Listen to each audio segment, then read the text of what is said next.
Jumpa lagi di Garuda Update. Assalamualaikum warahmatullahi wabarakatuh. Ternyata, tujuan Yosep menyuruh Danu datang ke TKP pagi hari, untuk menjebak Danu, benarkah? Namun sebelum lanjut di pembahasan mohon dukung channel ini dulu ya, dengan cara menekan tombol subscribe dan lonceng notifikasinya, agar kalian tak ketinggalan berita terbaru dari channel kami. Kalau sudah, mari simak videonya. Halo pemirsa yang setia selalu mengawal kasus Subang, semoga kalian selalu dikasih kesehatan ya. Masih mengenai dengan peristiwa di Subang, peristiwa perampasan nyawa Amel dan Tuti di Subang, perkembangan baru diduga kasus ini, dan akhirnya akan diselesaikan.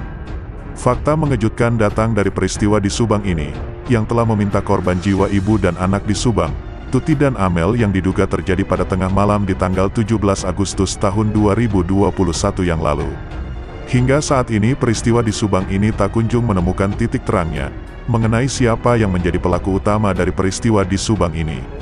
Polda Jabar mengungkapkan jika pihaknya saat ini ingin bersikap hati-hati dalam menyingkapi peristiwa di Subang ini, dengan akurat dan tak ingin melakukan salah target mengenai pelaku yang sebenarnya. Namun, karena penyelidikan dari peristiwa di Subang ini memakan waktu yang tidak sebentar, hingga memunculkan banyak sekali isu yang beredar, dan dugaan dari banyak masyarakat mengenai siapakah pelaku yang sebenarnya. Yosep dan Danu yang merupakan keluarga dari Amel dan Tuti pun terkena imbasnya, atas dugaan masyarakat bahwa Yosep dan juga Danu tidak mungkin tidak terlibat dalam peristiwa di Subang ini.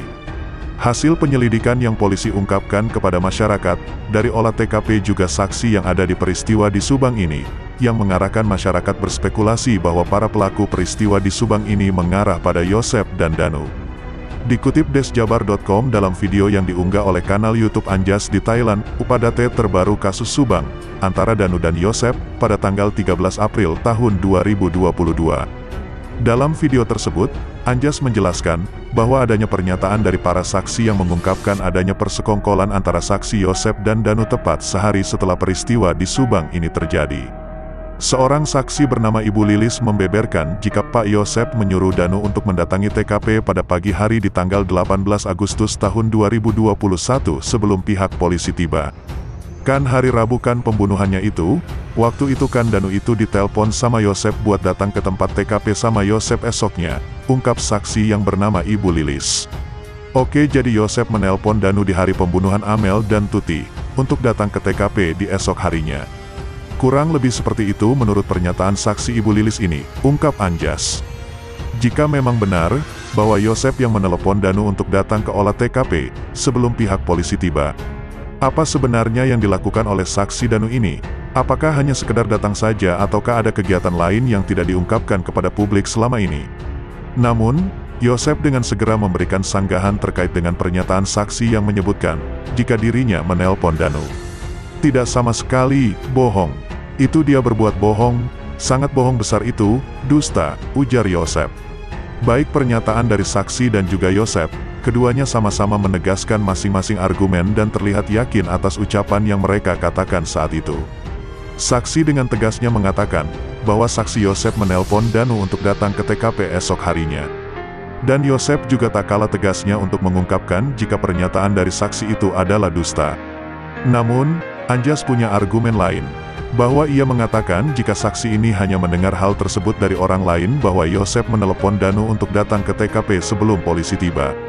Tidak melihatnya secara langsung, bisa aja Danu yang mengatakannya, bisa jadi orang lain atau yang lainnya lagi. Tapi di sini, saksi benar-benar yakin 100% atas pernyataannya, sama sekali tidak ada keraguan, ungkap Anjas.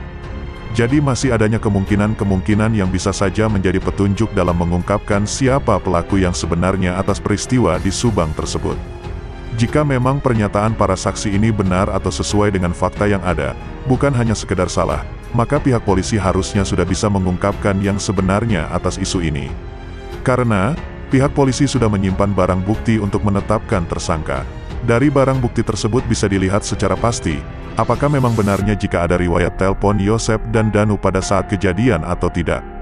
Hal ini harus dibuktikan secara jelas dan juga transparan, agar tidak menimbulkan berbagai macam isu dan juga spekulasi lainnya dari masyarakat.